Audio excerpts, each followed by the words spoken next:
근본적인 과잉 진료라는 딱 필요한 부분만 하면 수익.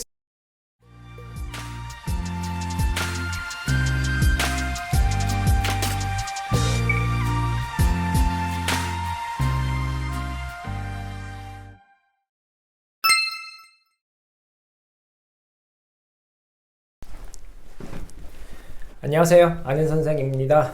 오늘은 학원에 대한 이야기를 좀 해보려고 합니다. 그러니까 대부분 수학이든 과학이든 국어든 어쨌든 학원을 대부분 이용하시고 계시니까 학원을 이용하실 때 특히 이제 상담을 가서 우리 아이의 수업을 정할 때 어떤 부분을 주의해야 할지 좀 그런 근본적인 부분, 그런 부분을 오늘 좀 말씀드리려고 합니다. 그래서 오늘 제목을 제가 학원 상담을 갈 때 이렇게 적었는데, 오늘 말씀드리는 내용도 역시 제 책에, 수학공부의 정석 책에 있는 내용인데, 그 책 안에서는 이제 상식의 가드를 올리자, 이렇게 제가 제목을 썼었습니다. 학원 상담을 갈 때 어떻게 생각하고 학원 상담을 가서 뭐 다 믿을 건 아니란 말입니다. 그러니까 좀 흘려들어도 되는 부분이 있고, 흘려들을 수 있으려면 어떤 마음 준비를 하고 가면 좋을지, 그런 부분을 오늘 말씀드리려고 합니다. 아마 오늘 영상은 좀 보시는 분들이 적을 수도 있는데 어쨌든 필요한 부분이고, 그래서 말씀을 드립니다. 일단 먼저 이제 학원이란 부분의 속성을 알아야 됩니다. 학원의 속성은 딴 거 없습니다. 대부분 봉사활동을 제외한 대부분 모든 것은 이제 수익 창출이죠. 그래서 저도 수익을 창출해야 됩니다. 생활비를 벌어야 되고 아이 등록금을 벌어야 하니까. 근데 이제 수익 창출을 하는 어떤 강도가 강이냐 약이냐 뭐 이런 문제가 있겠죠. 이 약간 그냥 좀 생각해 보면 좀 비슷한 게 병원하고 비슷해요. 병원도 수익을 많이 창출하려면 좀 이제 안 좋은 말씀이지만 뭐 과잉 진료라는 우리 말 있잖아요. 그래서 환자에게 그렇게 필요하지 않은 거지만 좀 진료를 많이 하거나 검사를 많이 하도록 하는 방법과 딱 필요한 것만 검사를 하거나 뭐 주사를 맞거나 이러면 수익의 차이가 발생하는 부분이죠. 그래서 학원도 이런 것과 비슷하게 병원을 예를 들어서 병원을 운영하시는 분께는 죄송하지만 이건 뭐 다 알고 있는 사실이잖아요. 그래서 말씀드리는 겁니다. 학원도 마찬가지예요. 아이에게 필요하지 않은 수업까지 수강을 하도록 하면 수익성이 올라가고, 아이에게 딱 필요한 부분만 하면 수익성이 떨어지는 것.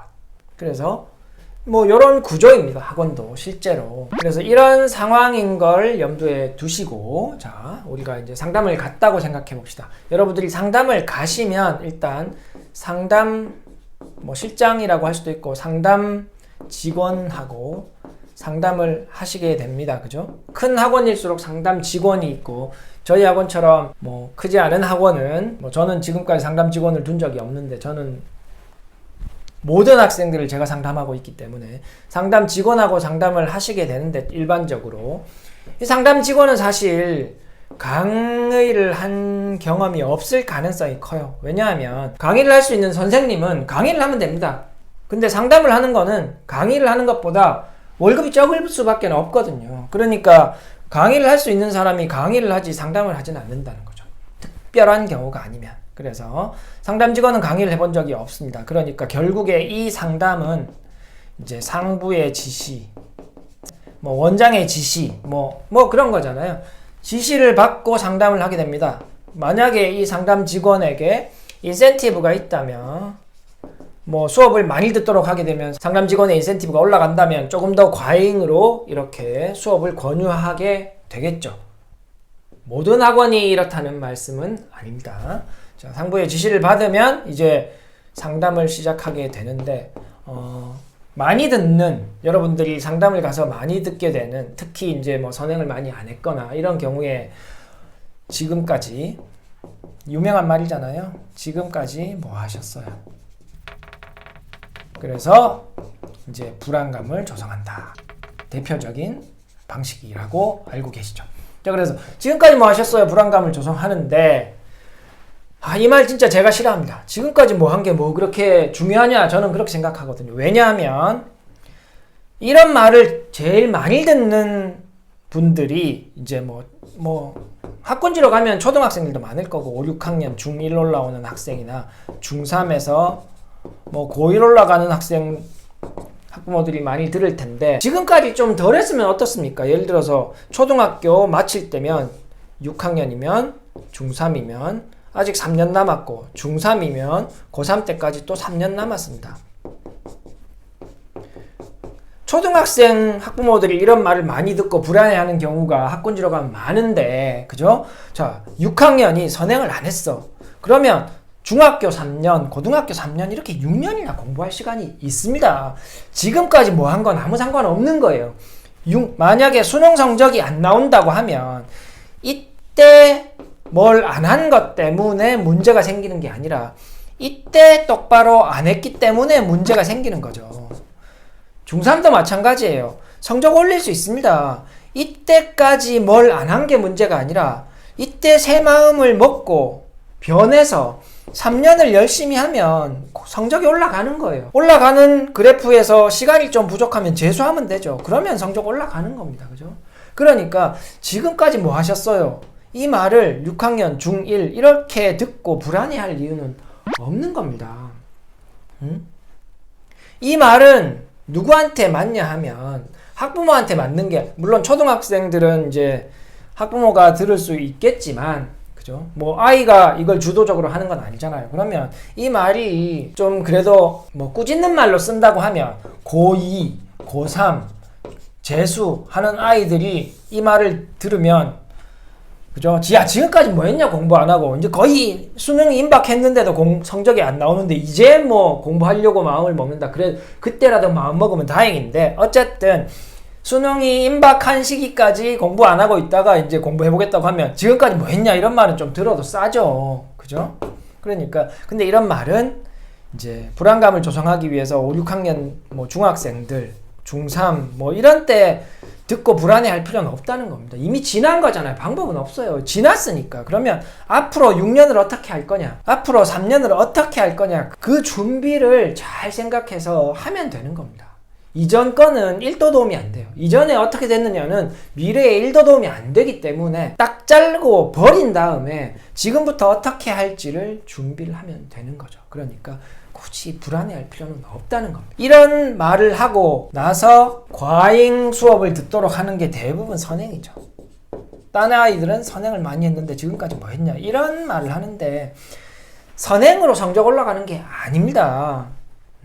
선행은 실력이 올라간 상태에서 여유가 있어서 하는 거지 실력을 올리기 위해서 하는 게 아니에요. 수능 성적을 올리기 위해서 고3들이 하는 건 뭐예요? 복습이잖아요. 그죠? 깊이를 깊게 갖고 가기 위한 복습을 하는 거고, 재수하는 아이들이 하는 게 대학 수학 배웁니까? 선행으로 아니잖아요. 시험 범위에 대한 복습을 하는 겁니다. 복습. 오답하고 철저하게 오답하고 복습하는 걸로 실력이 올라가는 거잖아요. 그러면 마찬가지예요. 중1, 중2, 중3, 고1, 고2도 중간고사 범위에 대해서 깊이 있는 공부를 안 해서 성적이 안 나오는 거고, 기말고사 범위에 대해서 어려운 문제를 못 풀어서 성적이 안 나오는 겁니다. 선행을 안 해서 안 나오는 게 아니라 그 범위에 대해서 공부하는 시간이 많지 않기 때문에 성적이 안 나오는 거지, 예전에 개념학습 안 했기 때문에 지금 성적이 안 나오는 게 아니라고 6년째 말씀드리고 있습니다. 자, 그래서 이제 학원 상담을 갈 때 여러분들이 준비해야 할 사항이 있습니다. 두 가지인데, 첫 번째, 제가 제목이라고 했죠. 상식의 가드를 올리고 올라가야 됩니다. 상식의 가드는 뭐냐 하면 여러분들이 이미 가지고 있어요. 여러분들 다 초, 중, 고등학교, 대학교까지, 그죠? 다 공부를 해보셨잖아요. 공부를 잘 하셨든 못 하셨든 상관없습니다. 만약에 내 성적이 안 좋았는데 그게 선행을 안 해서 그랬던 것 같아, 이렇게 생각하시면 그거는 잘못 생각하고 계신 거고, 그게 아니라 공부를 했는데 여러분들 스스로 지금 것도 모르는데 내년 걸 어떻게 할 수 있을까, 그런 생각을 가지고 있으면 그게 상식에 맞는 겁니다. 실제로 맞다라는 말씀을 제가 드리고 있는 거고, 만약에 지금 거 별로 성적이 안 좋지만 빨리 내년 거 해야 됩니다, 이렇게 상담하는 직원이 있다면 그런 건 그냥 걸러 들으시면 되는 거예요. 상식에 맞지 않잖아요. 그죠? 여러분들이 공부해본 상식에 맞지 않으면 그거는 맞지 않는 겁니다. 그래서 여러분들이 상담을 가실 때 여러분들이 공부했었던 기본적인 상식의 가드를 올리고 학원 상담을 가시라는 거고, 우리 아이의 수업을 결정할 때도 상식을 먼저 한번 적용해 보세요. 그리고 맞지 않으면 맞지 않는 겁니다. 그 다음에 중요한 건데, 두 번째, 비교를 하지 마세요. 다른 친구들과. 우리 아이의 성적을 올리는 게 목적이면 우리 아이를 내 아이의 실력을 보라는, 실력을 보고 이 실력을 올리는 거에 집중하세요. 옆에 아이를 쳐다보고 옆에 아이를 따라잡으려고 하지 마세요. 실력을 올리면 다른 아이들보다 잘하게 되는 건 따라옵니다. 근데 옆에 아이의 진도를 보고, 옆에 아이가 풀고 있는 문제집을 보고 저 문제집을 풀어야지, 저 진도를 따라가야지 이렇게 생각하는 순간 다 깨집니다. 상식의 가드도 못 올리게 되고, 그냥 이 학원 상담을 가서 권유하는 걸 그냥 덜컥 이렇게 물 수밖에 없어요. 그래서 오늘 내용은 우리 학부모님들, 학원을 처음 시작하려는 분들 또는 뭐 지금 학원을 옮기려고 하거나 뭐 그런 부분 마찬가지입니다. 어쨌든 학원을 잘 이용하고 계시다면 지금 수업에 대해서도 한번 적용해 볼 수 있는 거죠. 지금 수업이 우리 아이 실력을 올리는 방향에 맞는 수업인지 그런 부분을 한번 생각해 보실 수 있는 그런 이제 내용이 아니었나 이렇게 생각합니다. 다음에 또 다른 내용으로 찾아오도록 하겠습니다. 감사합니다. 안녕, 수학 화이팅!